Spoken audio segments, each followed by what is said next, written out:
¿Sabías que a poco de haber nacido como nación, el Ecuador estuvo a punto de convertirse en una monarquía? Sí, con reyes, una corte y la posibilidad de expandirse imperialmente por Sudamérica. Quédate, que te lo cuento a continuación.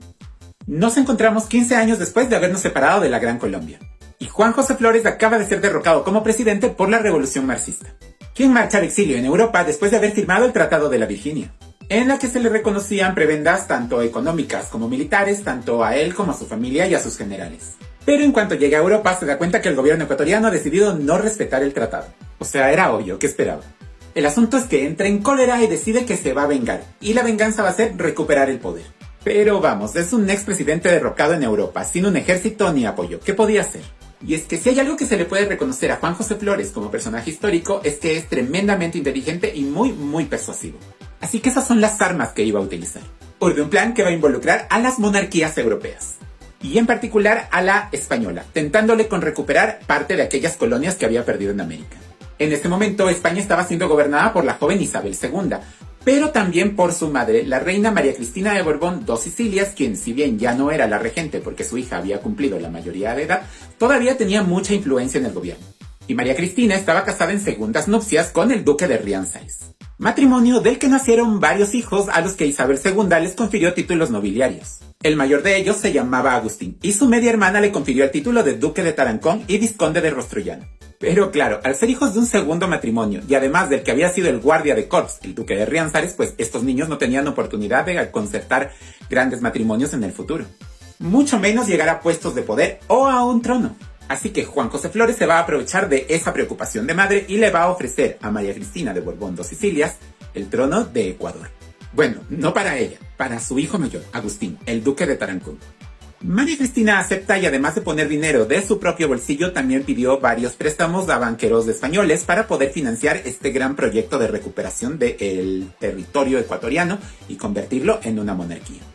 Mientras tanto, Juan José Flores se contactó con su amigo Thomas Wright, que había luchado junto a él en las batallas de la independencia, y le pidió que le ayude a conseguir soldados en Irlanda y 3 barcos que deberían estar atracados en el puerto de Londres. E inició el proceso de encontrar los soldados en Irlanda, y esto generó algunas quejas, pero el gobierno británico al inicio se hizo el loco porque decía que no era su día.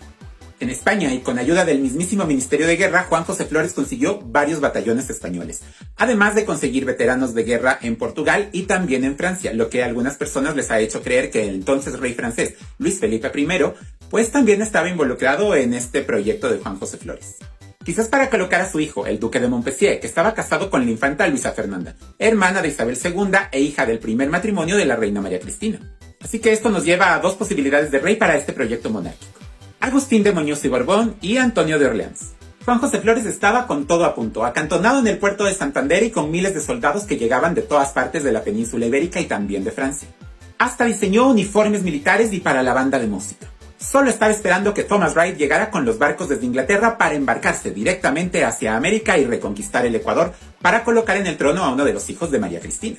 Pero las casas comerciales inglesas empezaron a quejarse cada vez con más frecuencia y más fuerte ante su gobierno, porque creían que con este proyecto España volvería a monopolizar las rutas comerciales de los países americanos. Y obviamente eso no les convenía. Así que ante esta ola cada vez más grande de protestas, del gobierno británico tuvo que regresar a ver al problema y decidió confiscar los barcos que estaban anclados en el puerto de Londres. Esto dejaba a Juan José Flores y su ejército sin el medio de transporte para llegar a Ecuador, y además en el que había invertido la mayor parte del dinero. Así que se fue corriendo a Londres para reclamar, pero no obtuvo nada. Mientras, en España, la prensa española se había hecho eco precisamente de lo que había sucedido en Inglaterra, y esto empezó a generar reclamos también entre los mismos españoles. Y así la reina María Cristina y el duque de Rianxares perdieron todos los puntos que les quedaban y decidieron dar por terminado el proyecto, a pesar de toda la pérdida de dinero que eso les representaba. Y así, apenas a días de zarpar, se frustró el intento de establecer una monarquía en el Ecuador, que como una curiosidad se sabe que no se iba a limitar únicamente al territorio del Ecuador, sino que se iba a extender hacia el Perú y Bolivia, creando un hipotético Reino Unido de Ecuador, Perú y Bolivia, que después podría convertirse en un imperio. Y como ya sé que muchos me van a preguntar las fuentes porque esta clase de historias que no se conoce mucho siempre genera este tipo de interés, les cuento que la historiadora Ana Jimeno recogió toda esta documentación, tanto de las cortes españolas en donde se trató este tema, como en las diferentes cancillerías latinoamericanas y en las embajadas que se encontraban sentadas en Europa en este momento, y son quienes también emitieron diferentes reclamos al gobierno británico y español. Así que sí, no quise empezar con hoy en Royal Salseo Vintage, pero eso es básicamente un Royal Salseo Vintage. Y te amamos, Nuria. Ahora es tu turno, cuéntame en los comentarios si lo sabías y qué opinas al respecto. Y conmigo nos vemos en un próximo video. Un saludo para todos.